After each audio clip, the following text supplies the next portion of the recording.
আমি দেখতে ভালো না, গায়ের রং কালো, খিটখিটে চেহারা।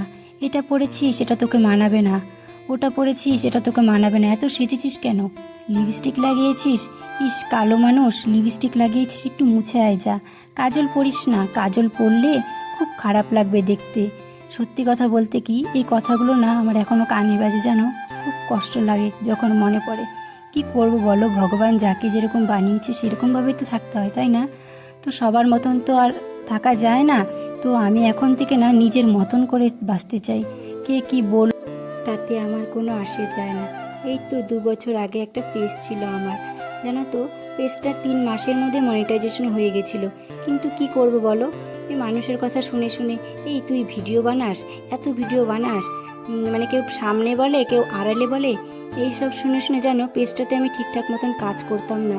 তারপরে কিছুদিন আগে আমার মেয়ের ভিডিও পোস্ট করতাম, তো আমার পেজ যেহেতু সেটাতে তো আর আমার মেয়ের ভিডিও পোস্ট করতে পারি না, তাই না? সেই জন্য জানো ফেসবুক থেকে আমার আর্নিং সেটিংটাই বন্ধ করে দিয়েছে।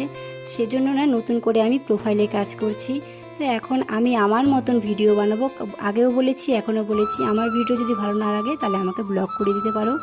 তো আজকের মতন টাটা, আর কেউ খারাপ পেও না প্লিজ।